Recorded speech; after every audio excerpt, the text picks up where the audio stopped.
Boa tarde, bem-vindos a mais um webinar da Católica Porto Business School, em particular este webinar no âmbito de uma ala aberta de um curso. Nós vamos ter hoje aqui connosco alguns convidados e eu vou apresentar e partilhar o meu ecrã com o ecrã. E estamos então nesta aula aberta sobre o curso executivo Ética, Compliance, Whistleblowing nas organizações. Como sabem, hoje vamos ter um tema muitíssimo interessante, não só muito interessante, como muitas vezes muito difícil, ou não, mas já vamos ver. O tema é como auditar um programa de ética e vamos ter connosco Aníbal Magalhães, o gestor da Unidade de Compliance e Auditoria da LIPOR, a quem desde já agradecemos a sua disponibilidade para estar aqui. E vamos estar à conversa comigo e com o Aníbal, também o nosso colega José Ricardo Gonçalves, que também é comigo coordenador do curso. Bem-vindos e obrigada também ao José Ricardo por estar aqui nesta sessão. O que é que nós vamos ver hoje? Nós vamos ver nesta aula aberta, vamos ver, e eu vou muito rapidamente fazer um pequeno enquadramento de 5 a 10 minutos sobre, teoricamente, o que é um programa de ética, portanto, mostrar quais são os elementos essenciais de um programa de ética abrangente e também mostrar com alguns dados sobre a evolução da implementação de alguns destes elementos. E depois, então, vamos ter a nossa conversa, como é que nós vamos conseguir conceber auditorias a um programa de ética, qual a sua importância e, sobretudo, o seu impacto no reforço da cultura organizacional, de que o Aníbal também nos vai mostrar como é que é possível fazer isto. Vamos também responder a algumas perguntas ou inquietações da audiência e, por isso, peço a todos que vão escrevendo à medida que o webinar corre ou quando quiserem no chat algumas perguntas a nós ou ao nível, ou algumas das perguntas que gostariam de que nós pudéssemos de alguma forma responder. E depois, no fim, vamos deixar 5 minutos só para fazermos uma apresentação muito sintética destes dois cursos, não só deste Ética, Compliance, Whistleblowing nas organizações, que é o curso que é por isso que é o âmbito deste webinar, mas também do próximo curso do Chief Ethics and Compliance Officer, que é o curso que temos também nesta área de Ética e Compliance. Só também para clarificar, esta sessão vai demorar cerca de 1 hora e, portanto, passam um bocadinho das 2h30 e, portanto, por volta das 3h30 terminaremos este webinar, a não ser que tenham muitas perguntas, mas teoricamente o webinar termina daqui a 1 hora. Então, nós já temos bastantes pessoas, estes nossos webinars são muito concorridos e ficamos muito contentes por termos muitas pessoas, mas o número de participantes continua a aumentar, mas muito obrigada a todos os participantes que estão aqui, que entraram e que connosco vão partilhar este tema tão importante sobre como auditar um programa de ética. Então, o que é um programa de ética? Do ponto de vista teórico, um programa de ética tem que seguir ou deverá seguir um conjunto de passos, um conjunto de pontos de passagem obrigatórios para construir estes ambientes mais éticos. E em regra, ou pelo menos segundo o nosso especialista, o Well Captain, diz-nos que um programa de ética é composto por um código de ética, digamos que é a coisa mais básica, sem um código de ética não é possível ter um programa de ética, é condição necessária, mas não suficiente. Algumas empresas têm um gestor da ética ou um gestor do compliance, ou um gabinete que faz a gestão da ética, um gabinete ou uma área, um departamento que faz a gestão de compliance, às vezes são juntas e separadas. Praticamente todas as organizações têm também uma comissão de ética ou, de alguma forma, um órgão ou um canal que pode tirar dúvidas às pessoas. E depois têm, e que é algo que também é obrigatório, um canal dedicado ao sistema de reporte, ou de comunicações, de sinalizações de denúncias, e também formação formal em ética sensibilização e comunicação em ética. Mais raro é as organizações terem políticas para responsabilizar a gestão e os colaboradores de comportamentos não éticos, pelo menos políticas formalizadas, políticas sobre a investigação das alegações de comportamento ético na sequência das denúncias, políticas de incentivos e políticas de recompensas para o comportamento ético, sistemas de monitoragem interno monitoramento interno e de auditorias, sejam elas internas e externas, e por isso é que é tão inovador este programa de auditoria que vamos ver hoje aqui implementado pela LIBOR, e também triagem na pré-contratação sobre ética e integridade aos candidatos, independentemente dos candidatos serem de top management ou middle management, ou mesmo não ser gestores, ou não ter nenhuma função de gestão, pode ser muito importante essa triagem na pré-contratação. E, portanto, o que nós gostaríamos que nos vamos fazer agora muito rapidamente é tentar perceber como é que está a evolução desta implementação. E para isso vamos recorrer a um estudo, provavelmente muitos dos que estão aqui, os participantes, já ouviram falar, que é este estudo, que é o do Instituto of Business Ethics, que é um estudo trianual em que o Fórum de Ética é um national partner e, portanto, nós temos, Portugal está incluído neste estudo desde 2018. E por isso este estudo em 2024 incluiu 16 países, eles estão aqui, não vou passar por eles, já os conhecem e, portanto, poderão ver isto mais tarde, mas neste estudo assume-se que um programa de ética tem estes 4 elementos. A partir de 2024 tem mais um elemento que tem a ver com este final. E, portanto, se as organizações têm um código, uma norma escrita de conduta, portanto, um código de ética, um código de conduta, se as empresas têm um canal confidencial que permita, de uma forma confidencial, comunicar as más práticas ou as denúncias, se tem formação sobre os princípios de atuação ética, se têm um canal de aconselhamento e, por fim, só em 2024 foi incluída esta nova pergunta aqui, se as empresas têm diretrizes ou normas éticas específicas sobre a inteligência artificial. E como podem ver, na verdade, Portugal tem vindo a melhorar muito, e isto deve-se provavelmente muito à nova legislação que exige que haja desta proteção dos denunciantes para as organizações com 50 ou mais trabalhadores, mas também já tem vindo essa evolução ainda mesmo anterior, mesmo de 2018 a 2021, e isso tem talvez também porque esta lei já vinha de uma diretiva, portanto as empresas já se estavam a preparar para esta lei. Deixo-vos aqui alguns destaques sobre alguns indicadores que têm a ver com esta cultura de speak-up, com esta cultura de denúncia, com esta cultura de sinalização das más práticas. Portanto, os portugueses sentem-se muito mais pressionados do que a média global de todos os países para comprometer a ética. O conhecimento é equivalente, mas reportam menos, 6 pontos percentuais, e sentem mais retaliação. Portanto, estes 4 indicadores permitem-nos, enfim, perguntar ou levam-nos à pergunta de qual é o papel das lideranças no governo e na gestão da ética, e também qual é o papel da auditoria, nomeadamente a da auditoria interna, para tentar perceber o que é que se passa com estes canais, com a retaliação, uma vez que também algumas destas coisas decorrem da lei e decorrem, por exemplo, da necessidade de proteção de retaliação, mas que depois o nosso colega José Ricardo, que é muito mais de compliance ou da ética, irá ter a oportunidade de intervir na nossa fase da conversa.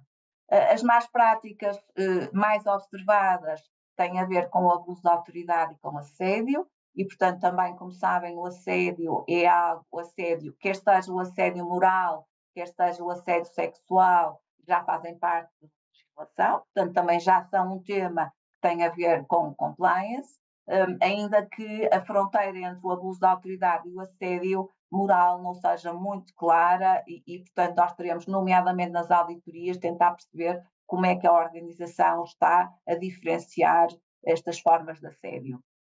As razões para não reportar têm a ver com acreditar que não irá acontecer nada, e daí ser extraordinariamente importante o papel da auditoria para provar que acontece alguma coisa. Não só antecipadamente, para perceber que há algumas formas de verificar se, na verdade, aconteceram estas coisas e porquê, mas também verificar e sabemos que as razões para não falar têm a ver com medo. Com medo de perder o trabalho, com medo das FIAs, com medo dos colegas, e, portanto, também este medo tem subido de forma consistente e também num programa de auditoria irá eventualmente verificar porque é que as pessoas têm medo ou fazer com que as pessoas deixem de ter menos medo. E, portanto, comprovar que algo vai acontecer, também a auditoria nos vai permitir ajudar a responder a isto. E também como continuar a diminuir, visto que tem vindo a diminuir em Portugal de uma forma muito robusta, este tema do senti que não era algo que não me dizia respeito e, portanto, as pessoas estarem mais comprometidas com o que se passa do ponto de vista ético na organização. Obviamente que o papel da liderança é absolutamente crucial e, portanto, a alta direção levar a ética a sério, a chefia constituir um bom exemplo, a chefia apoiar-nos na aplicação das normas, a chefia explicar a importância da honestidade tem vindo a crescer ao longo dos anos, mas ainda assim abaixo da média global, mas, na verdade, estas recompensas, e por isso também é muito importante termos aqui alguns mecanismos formais sobre as recompensas ou sobre sobretudo sobre a avaliação e, portanto, a chefia recompensar quem apresenta bons resultados, mesmo que adote práticas eticamente questionáveis, é algo, na verdade, que preocupa muitas empresas e preocupa, em geral, as pessoas que trabalham disto, porque em Portugal ainda temos aqui algum caminho a percorrer sobre isto. O Aníbal diz-nos coisas maravilhosas sobre o que é um programa de ética. O Aníbal diz-nos, por exemplo, que um programa de ética vive é aquele que inspira comportamentos, que protege os vulneráveis, que orienta os indecisos e desafia os conformados. O Aníbal diz-nos também que a auditoria interna, ao examiná-lo com rigor e ao examinar esse programa de ética com rigor e sensibilidade, assegura que ele não se torna letra morta, mas continua a ser fonte de confiança e motor de transformação cultural. E o Aníbal diz-nos também que a auditoria interna, com independência e objetividade, tem a responsabilidade de verificar se o programa da ética está bem concebido, está devidamente implementado e, acima de tudo, se o programa de ética está efetivamente incorporado na cultura organizacional. E é para falarmos sobre estas afirmações tão fortes, tão importantes, tão calorosas, que nós temos aqui hoje o Aníbal. Mais uma vez, obrigada por estar aqui e, portanto, nós diríamos talvez começar por pedir ao Aníbal para comentar estas afirmações, para depois lhe fazermos assim algumas perguntas mais concretas, mas em primeiro lugar, enfim, dar-lhe aqui desde já a palavra. Bom, muito boa tarde, é com muito gosto que participo nesta conversa. Quero agradecer o convite e a oportunidade de partilhar convosco a experiência que temos vindo a viver e a desenvolver na LIPOR, onde procuramos integrar a ética, o compliance e a auditoria como três dimensões, digamos assim, inseparáveis da nossa cultura organizacional. Falar de ética e falar de auditoria interna é, no fundo, falar de confiança, e a confiança, como todos sabemos, não se decreta. Portanto, constrói-se, mede-se e, acima de tudo, mantém-se viva através da coerência entre o que se diz e o que se faz.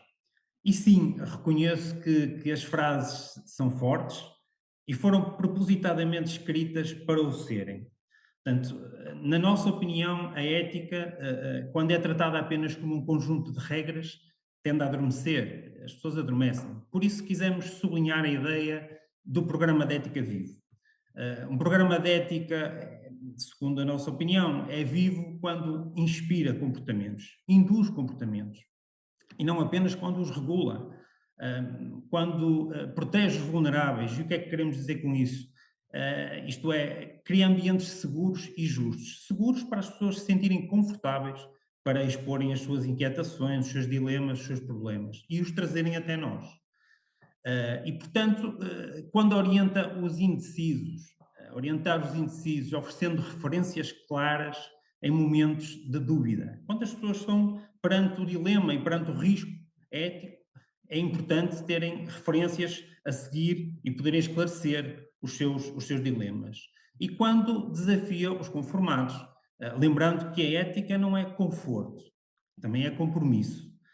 E a professora Helena fala-nos muitas vezes daquele sistema do 20-60-20. Portanto, aqui é muito importante nós trazermos os indecisos e desafiar os conformados para irem para o lado certo. A ética viva é dinâmica, portanto, questionadora e capaz de provocar reflexão e mudança. E, portanto, aqui entra a auditoria interna, com o seu papel de, eu designei assim, de guardiã da coerência, isto é, entre o que se proclama e o que se diz e o que se faz na prática. A auditoria não é um exercício burocrático, é um ato de responsabilidade moral, acima de tudo.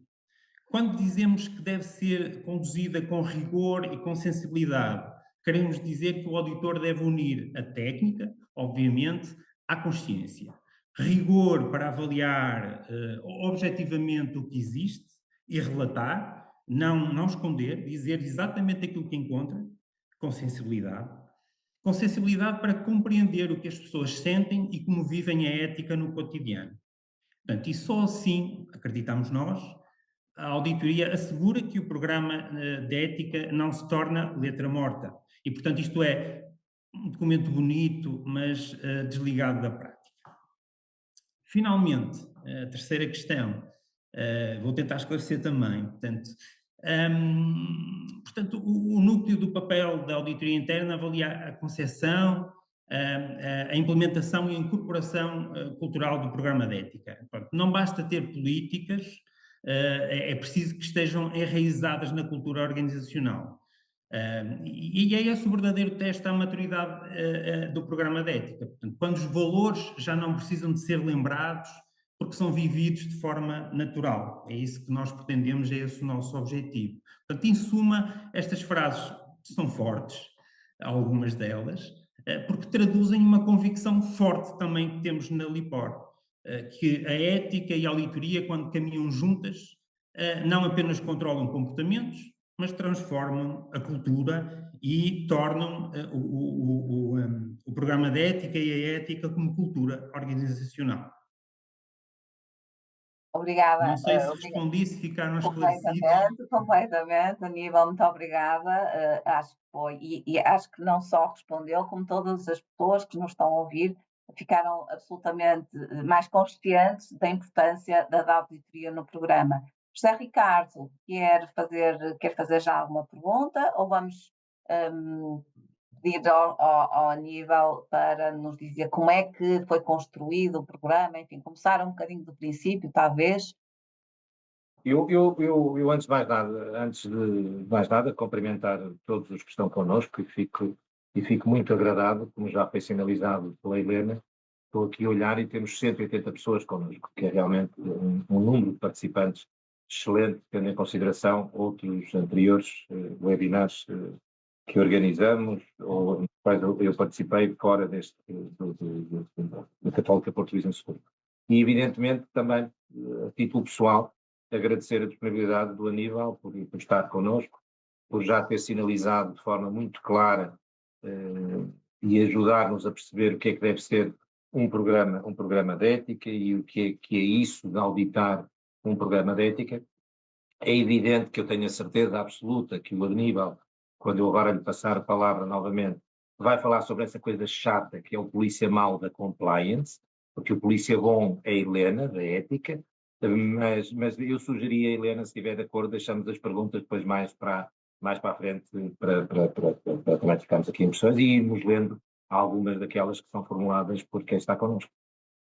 Sim, sim. E enquanto que as pessoas vão escrevendo, talvez começássemos por perguntar ao José, ao Aníbal, enfim, qual é a gênese, como é que começou a ser construído este programa de ética? Nós sabemos que estes elementos todos de um programa de ética não são construídos de uma vez, nem pouco mais ou menos, e, portanto, como é que foi construindo esse programa e ou foi sendo construído em paralelo o programa de auditoria, se eles começaram, estão separados, se foram feitos ao mesmo tempo, enfim, para nos explicar um bocadinho mais no processo, para quem nos está a ouvir também compreenda que isto não é assim uma coisa que se faz uma vez de repente, de todo, não é? E então aí vamos aguardando as perguntas dos participantes. Então, Aníbal. Muito bem. Pronto, eu vou partilhar a experiência que nós temos aqui na LIPOR. Portanto, o programa de ética da LIPOR nasce de uma convicção, não de uma imposição normativa. Portanto, a construção do programa partiu, portanto, do valor. Nós temos a nossa missão, a nossa visão, os nossos valores. Eu até estou aqui a folhear o nosso código de ética, não que não os saiba de cor, mas para os citar. Portanto, os nossos valores: somos ambiciosos e apaixonados, somos criativos e pensamos positivo, somos responsáveis e rigorosos, somos éticos e somos equipa. E quando nós afirmamos nos nossos valores que somos éticos, então temos mesmo que o ser. Não é? Na LIPOR não vemos a ética como um conceito abstrato, nem um mero princípio orientador. É uma dimensão estruturante da estratégia organizacional. E, portanto, o programa de ética nasce exatamente dos valores fundacionais da LIPOR, daquilo que é a sua estratégia, assente na missão, na visão, nos valores, no propósito. A ética sempre fez parte do ADN institucional da LIPOR, dos seus valores. Portanto, nasceu primeiro do que a auditoria. O somos éticos. Mas a sua formalização começou a ganhar corpo a partir do momento em que se quis transformar essa cultura em instrumentos concretos. Portanto, um código de ética e de conduta, um plano de comunicação interno para a ética, dedicado só a comunicar ética, um programa de formação e de sensibilização também específico para a ética e um canal de denúncias, um plano de atividades onde desenvolvemos e levamos a cabo uma atividade muito acarinhada aqui na LIPOR, que é um minuto de ética, em que convidamos os departamentos a refletir sobre dilemas éticos e depois, ao comunicá-los na nossa televisão corporativa e nas nossas redes, linkamos, portanto, fazemos, depois de nos darem o feedback, os colaboradores, da sua visão sobre aquele dilema, nós linkamos ao nosso código de ética e explicamos quais são as normas do código de ética que foram, eventualmente, ou que estão em causa naquele dilema. E, portanto, temos uma comissão de ética que faz um acompanhamento e um conjunto de mecanismos de acompanhamento de escuta interno. Portanto, o ponto de viragem deu-se quando se compreendeu que a ética precisava de ser vivida e avaliada, não apenas comunicada. Por isso, a construção do programa de ética foi feita de forma participada, envolvendo os colaboradores, gestores, a direção de topo, procurando garantir que o discurso ético refletia as práticas reais e que os valores institucionais eram reconhecidos e interiorizados. Hoje o programa de ética da LIPOR é entendido como um sistema vivo, por isso é que nós dizemos muitas vezes um programa de ética vivo, com 3 eixos, portanto, os valores e princípios, a formação e comunicação e a monitorização, onde entra a auditoria interna, e a melhoria contínua. Portanto, no fundo, é a expressão tangível do valor somos éticos. Um sistema vivo que une princípios, práticas e pessoas em torno de uma cultura de integridade. Portanto, mais do que provar que somos éticos, é importante garantir que continuamos a sê-lo com coerência, consistência, transparência. O programa de ética é uma extensão natural da estratégia da LIPOR, une o propósito, todos os dias construímos um mundo melhor, e a prática, valores e resultados, sendo o garante de que o nosso crescimento é ético, sustentável e coerente com a confiança que a comunidade deposita em nós.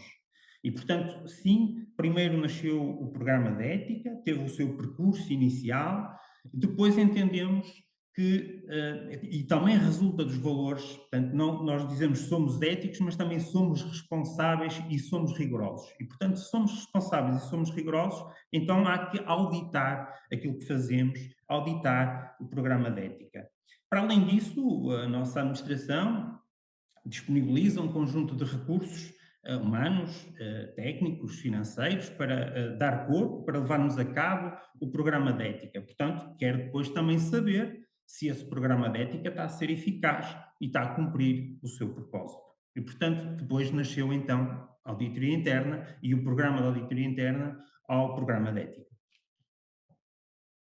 Obrigada, Aníbal, muito obrigada. Esses seus esclarecimentos são na verdade, muito importantes. Está aqui uma pergunta que entendo e partilho da mesma opinião sobre o forte papel da auditoria interna na verificação do cumprimento do programa de ética na organização, mas, para além do papel do top management na decisão, a que estrutura de departamento entendem ser preferível atribuir a responsabilidade pela criação e estruturação do programa de ética? Enfim, isto é uma pergunta que enfim, eu vou já pedir ao Aníbal para responder o que fazem na LIPOR, mas na verdade esta pergunta, do ponto de vista teórico, não tem uma resposta, não é? Não tem uma resposta, porque cada organização é que deve tentar perceber, tendo em conta a sua própria estrutura, que tipo de estrutura de departamento deve ter, não é? Nós podemos ter empresas pequenas, empresas grandes, empresas internacionais, empresas cotadas em bolsa, PMEs, em que o gestor e o dono são simultâneos, enfim, tem muito a ver com a própria estrutura. Portanto, na verdade, não há nenhuma, digamos, uma norma específica de onde é que deve estar ancorada esta responsabilidade pela criação e estruturação do programa. O que eu posso já adiantar e que provavelmente o Aníbal vai corroborar, ou enfim, vai confirmar, é que isto tem que estar visível, portanto, tem que estar na organização, tem que haver, quando temos um organograma, seja ele muito básico, seja ele muito estruturado, seja qual for o organograma da organização, a área da ética tem que lá estar, a área da ética e do compliance. Portanto, pode estar só o compliance, e normalmente está muitas vezes a auditoria e o compliance e não está a ética. A estar a ética e o compliance devem estar visíveis, e primeiro a ética e depois o compliance, porque elas não sobrevivem, o compliance não é completamente eficaz. O José Ricardo já vai falar sobre isto, sem a ética, mas nós também não podemos ter um programa de ética sem garantir que temos um forte compliance, não é? E, portanto, na verdade isto tem muito a ver com esta organização, como é que se organiza a ética numa empresa, numa organização, e isto tem tudo a ver com o tipo de empresa, de organização que estão de cada organização. Portanto, não há uma regra global para todos. O Aníbal pode, no fundo, tentar dizer como é que está organizada, exatamente para provar, o que não significa que seja a melhor forma. É a melhor forma possível naquele momento, naquele contexto, neste período desta organização. Provavelmente há 20 anos era diferente, provavelmente daqui a 10 anos pode ser diferente, e, portanto, tem muito a ver com o momento onde nós estamos a implementar isso e o tipo de organização. Aníbal, quer complementar? Muito obrigado. Sim, portanto, aquilo que eu ia dizer era, no fundo, ia começar por dizer isso, ainda bem, agradeço desde logo essa explicação. De facto, não existe uma prescrição, não existe uma orientação que devamos seguir. Perdão. Aqui na LIPOR, o programa de ética é conduzido pela Comissão de Ética. Foi a estrutura que foi criada e que começou a dinamizar o programa de ética e, portanto, assim ficou. E nós entendemos não alterar isso porque seria estranho estar inserido, por exemplo, na minha unidade, na unidade de compliance e auditoria, e seria estranho ser eu, no fundo, a executar o programa de ética e depois a auditar o programa de ética. Portanto, a auditoria deve ser independente, deve ter a sua independência, e a independência da auditoria interna tem muito que se lhe diga, como eu costumo dizer, um trabalho de Sísifo, não é? Com aquele trabalho sempre de todos os dias temos que construir, levando a pedra até ao cimo da colina sem a querer deixar cair. Portanto, nós temos que garantir a independência da auditoria interna, a sua objetividade e, portanto, entendemos que o melhor seria o programa de ética estar na Comissão de Ética, ser definido, ser executado, levado a cabo pela Comissão de Ética, e então nós, na Unidade de Compliance e Auditoria, fazemos a monitorização, fazemos a auditoria, produzimos o nosso relatório, que é obviamente independente, e que aponta recomendações e numa lógica de melhoria contínua, que depois são discutidos e são integradas essas recomendações ano após ano, porque temos que estar atentos, existem novos riscos sempre a aparecer, temos que estar muito atentos e incorporar sempre numa lógica de melhoria contínua. E é assim que nós na Lipor estamos organizados. Obrigada, Aníbal. José Ricardo, quer complementar? Queria só. Zé Ricardo, permita-me só, Faz favor, desculpa por interromper, mas faz era só para reforçar aquilo que falou há pouco, a tal questão do polícia bom e do polícia mau. Nós aqui deixamos a questão do polícia bom para a Comissão de Ética e o polícia mau ficou do meu lado. Portanto, desculpe, é só mesmo para... Não. E percebo que a sua intervenção é uma intervenção solidária comigo. Portanto, fico muito grato por essa razão, porque a parte má sobra para o Aníbal e sobra para mim também, quando tenho o gosto de acompanhar estas questões que aqui estamos a conversar. O Aníbal, há bocado, sinalizou uma questão que já lá vou, o Aníbal e a Helena também, a importância da ética e da compliance andarem juntos. Eu só gostava, tendo ouvido qual é a prática na Lipor, também partilhar, se me permitem, não sou eu aqui a pessoa mais importante, hoje é o Aníbal, nas outras alturas são os outros convidados que trazemos, que é a experiência que eu vou tendo no acompanhamento de alguns clientes. Tenho casos como este aqui que o Aníbal partilhou connosco, está centralizado numa comissão de ética, multidisciplinar, portanto abrange várias áreas, abrange os recursos humanos, abrange a área financeira, algumas delas têm inclusive a participação de representantes de trabalhadores. Temos um caso muito recente em mãos, eu e a Helena, que aconteceu exatamente isso, portanto há um representante do chamado chão de fábrica nessa comissão.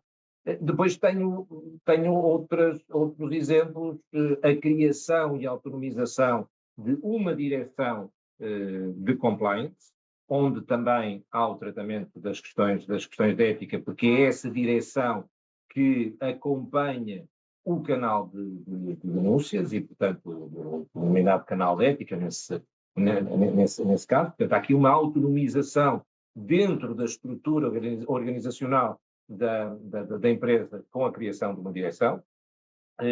Estou-me a recordar que originariamente essa área estava atribuída à auditoria, à direção da auditoria, e depois, quanto a mim bem, decidiu-se autonomizar. E depois, como dizia a Helena, evidentemente temos exemplos desde os 50 trabalhadores, de empresas com 50 trabalhadores, até empresas com 2.000, 3.000, 4.000, 5.000 e por aí fora. É evidente que numa estrutura mais pequena, de uma empresa com 50 a 100 trabalhadores, as soluções não fazem sentido terem esta dimensão, como ao nível descreveu na Lipor e como outras que eu aqui descrevi. E eu diria que nesses casos concretos, de menor dimensão, eu entendo que faz sentido que esse acompanhamento, a implementação de um programa de ética e /compliance possa ou deva estar junto dos recursos humanos. Há aqui uma componente relacionada com as pessoas, uma componente muito forte de intervenção com as pessoas. Aliás, deixe-me abrir aqui um parênteses. Eu gostei muito de ouvir que no vosso código, entre outros, fazem referência a que somos apaixonados.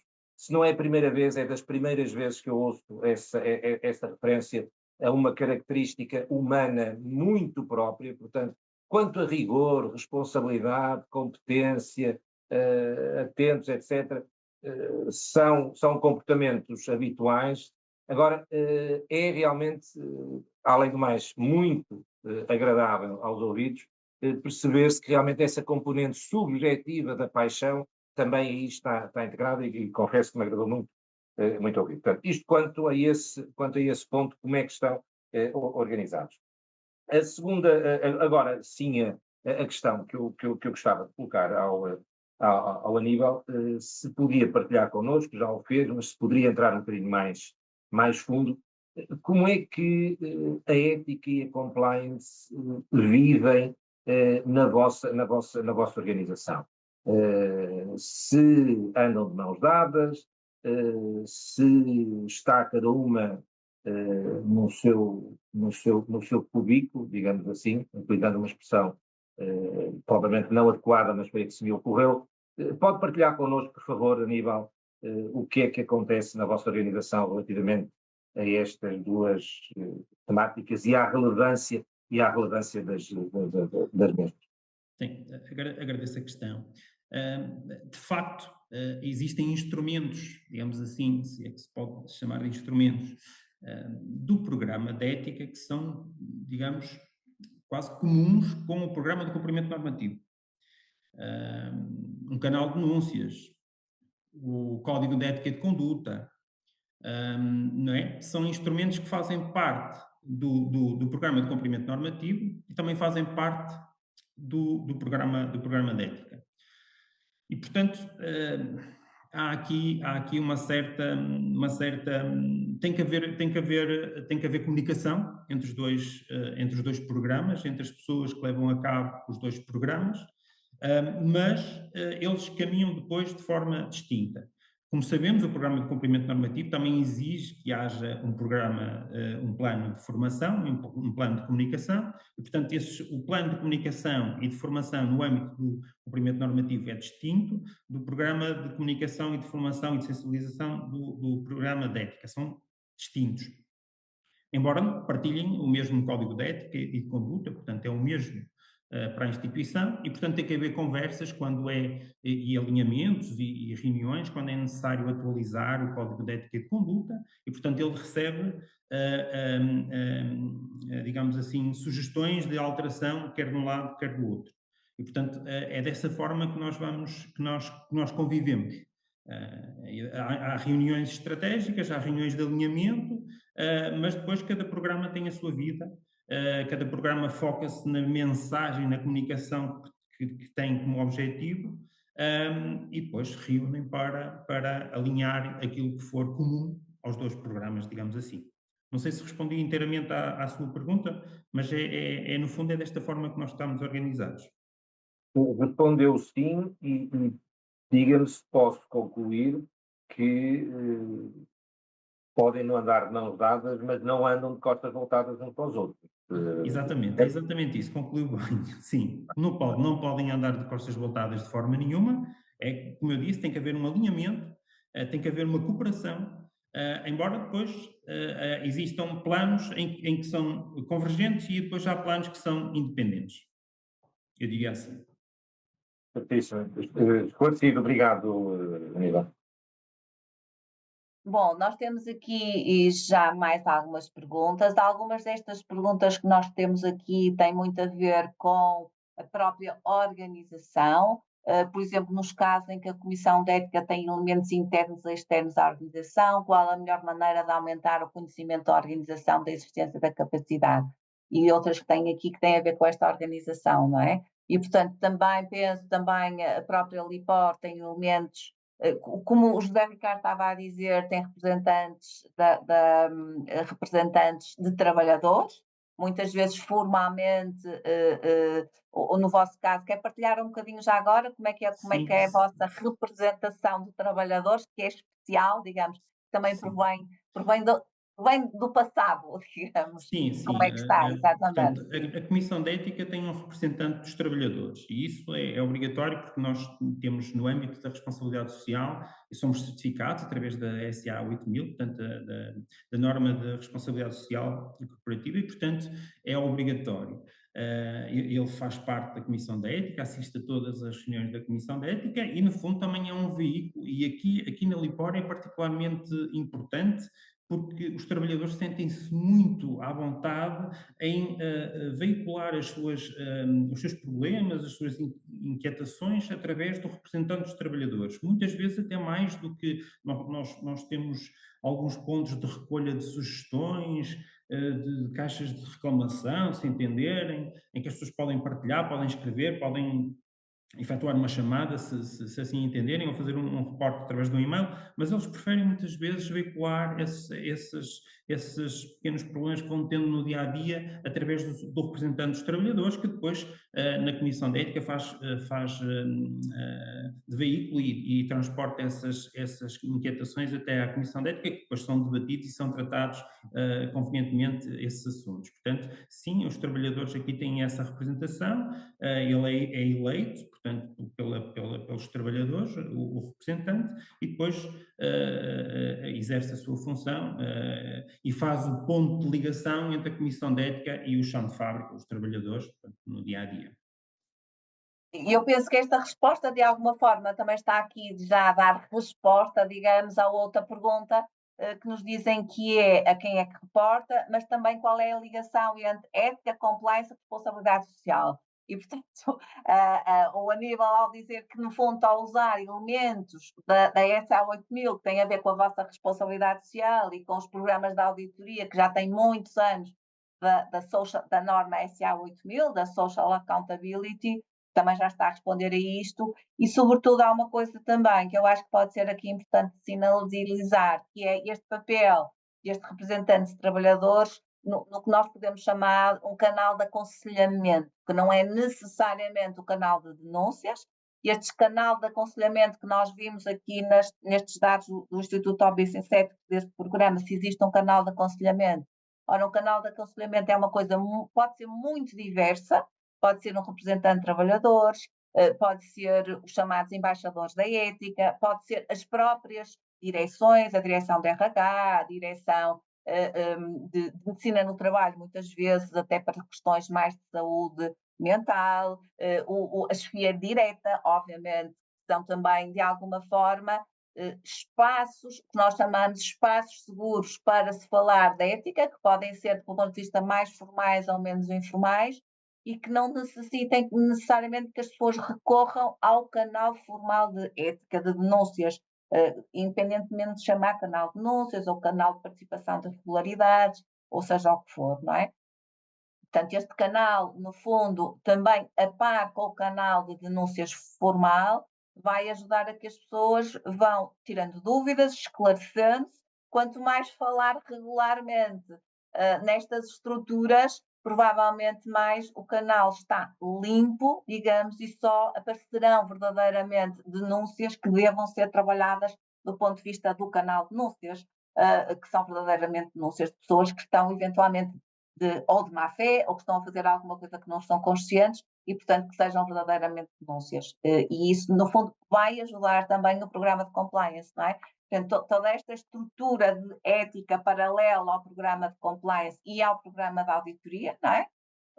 Vão, no fundo, ajudar a que o programa de compliance ou de cumprimento normativo não seja a letra morta, que não seja só os piscos, não é? Mas que seja verdadeiramente vivido, José Ricardo, quer fazer aqui alguma pergunta específica relativamente enfim, mais à parte do canal? Sim, poderia fazer várias, mas ocorre-me em face do que estamos aqui a conversar e de algumas perguntas que eu vi que, entretanto, foram formuladas.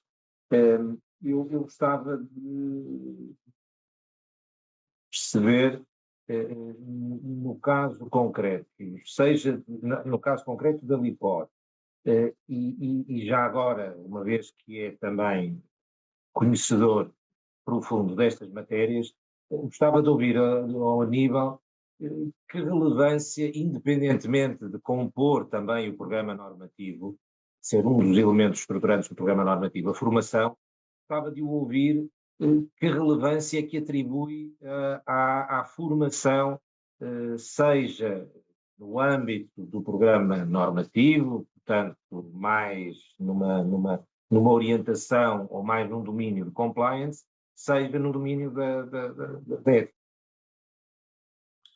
Sim, muito obrigado pela questão, é uma questão muito importante.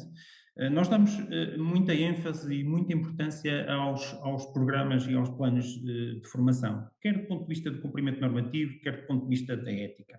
Entendemos que é importante saber, obter conhecimento, não só para saber, para ficarmos a saber, mas para atuar. Para atuar. E, portanto, esta dinâmica de obter conhecimento, de estar atento àquilo que se passa, e por isso é que nós afirmamos que o nosso programa é um programa vivo. Estamos constantemente a tentar verificar o que é que ocorre de melhor, quais são as melhores práticas para trazer para o nosso programa, para ele robustecer e para ele estar melhor preparado para enfrentar os desafios do dia a dia. Todos os dias o mundo está diferente, acorda de forma diferente. E hoje em dia a dinâmica de evolução é tão grande e os riscos que enfrentamos nas organizações é tão variado e tão grande que nós temos que estar preparados. E temos que preparar as nossas pessoas, porque o programa de ética é feito de pessoas e para pessoas, e portanto temos que estar preparados para que o programa de ética, o programa de cumprimento normativo esteja dotado de pessoas devidamente formadas, informadas, para levar a cabo as melhores práticas, disponibilizar aos nossos colaboradores a melhor informação, os melhores programas de sensibilização, os melhores programas de formação, para que, de facto,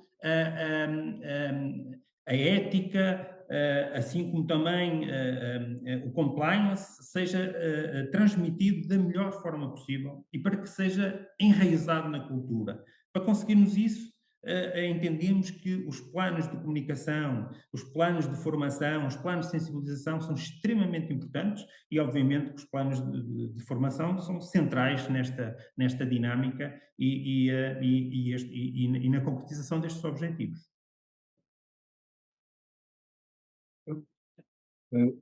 Aníbal, muito obrigado. Assino por baixo. Quem me conhece sabe a relevância que entendo ter a formação, seja neste âmbito, seja em qualquer outro âmbito, e, portanto, fico muito satisfeito de ouvir o que o Aníbal partilhou connosco. Muito obrigado.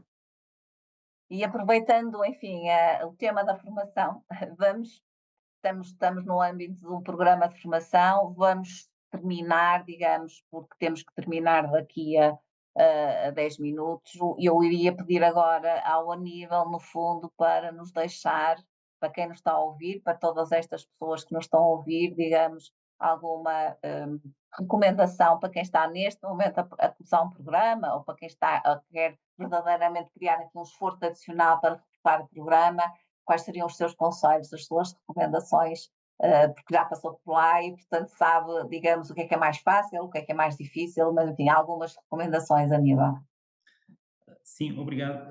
Portanto, eu, como recomendações práticas para quem vai iniciar, porventura, a implementação, o desenvolvimento, a concepção de um programa de ética, eu diria que o mais importante é começar com propósito e com autenticidade. Um programa de ética não deve nascer de uma obrigação regulatória, mas da vontade genuína de reforçar a confiança interna e externa da organização. E, portanto, deixaria eventualmente 5 recomendações práticas, talvez.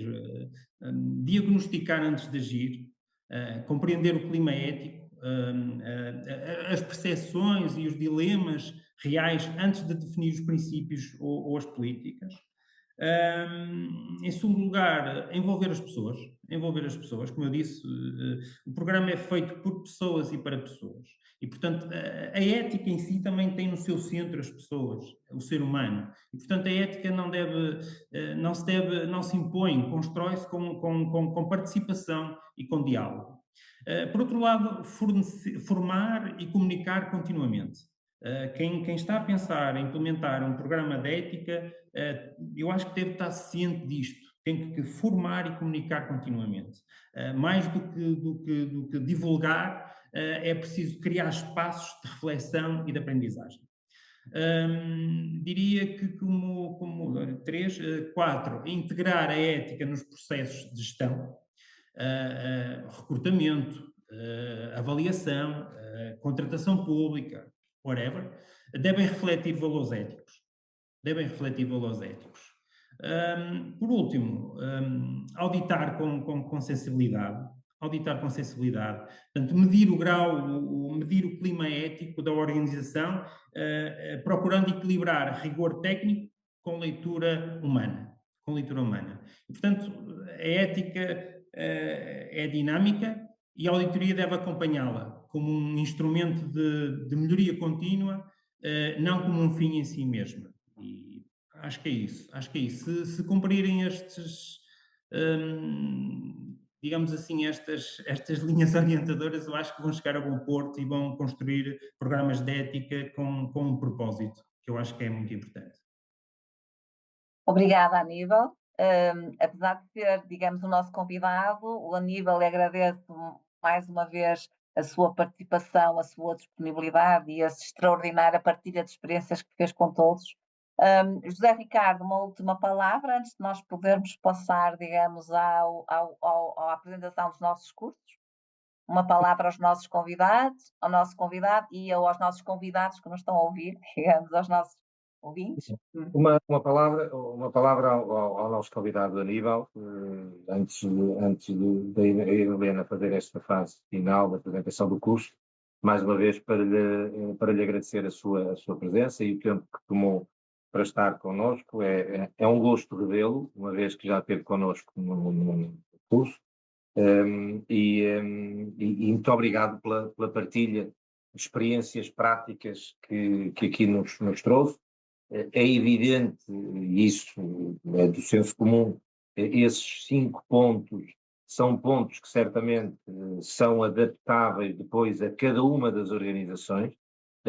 As regras de compliance, essas têm uma direção assente na lei, enquanto a ética não, e portanto cada uma das organizações tem a sua cultura, tem os seus princípios de orientação da respectiva atividade, umas de dimensão nacional, outras de dimensão internacional, e portanto serão adaptadas, mas pareceu muito bem sinalizado, e mais uma vez é algo que eu prezo no contributo do Aníbal. É que o que nos trouxe, para além do artigo que em conjunto com 2 colegas escreveu, é uma componente claramente prática e, portanto, que nos serve de guião para a sua implementação. Talvez como calçadeira, digamos assim, para a intervenção da Helena, eu vejo aqui, e julgo que a Helena depois ajudará com o que vai fazer, uma última pergunta, não posso identificar porque está aqui como participante anónimo, quando diz que consideram importante que exista formação superior direcionada nos programas de licenciatura, pós-graduação, doutoramento, para que os futuros profissionais estejam sensibilizados para as questões éticas e para o cumprimento dos códigos de ética, como forma de promoção da sustentabilidade das organizações. Portanto, repito, julgo que serve de calçadeira para a entrada da Helena com a finalização deste webinar. Muito obrigado. Obrigada, José Ricardo. Obrigada, Aníbal, mais uma vez. Eu vou então partilhar só aqui os meus slides, que não é isto que eu tenho que partilhar, desculpa. Então, desculpem que eu tinha estado sem querer a apresentação e, portanto, sim, agora sim posso partilhar Agora sim, posso partilhar o ecrã com isto e, tanto com a nossa ala, para vos dizer, portanto, que nós. Alguém já me perguntou se nós íamos partilhar estes slides. Sim, vamos partilhar estes slides com os convidados. E também, agora para terminar, dizer-vos que vou partilhar agora convosco um pequeno documento, que é este documento, que é um documento onde nós fazemos uma análise a vários códigos e que, portanto, nos diz explicitamente que o código de ética é um elemento central na gestão do canal de denúncias, que é, por sua vez, parte integrante de um programa de ética. E que, sendo abrangente e sistemático, esse programa de ética poderá reforçar a cultura ética na organização e assim transformar quer o governo da gestão, quer a forma de gestão, quer a forma do governo da ética. E, portanto, este documento, com a sua metodologia de autoavaliação, pode ajudar as organizações a ir revisitar o seu código de ética. Portanto, convido-vos a ver este documento. Também, só para reforçar a nossa visão de que a ética e a compliance são áreas completamente diferentes, mas que se reformam mutuamente, e, portanto, não é possível termos uma área de ética sem ter uma forte área de compliance, mas, na verdade, elas são muito diferentes, sobretudo como tem a ver com o respeito da lei, das normas. Não há cinzentos quando estamos a falar de compliance e, sobretudo, estamos à procura também de punir as más práticas.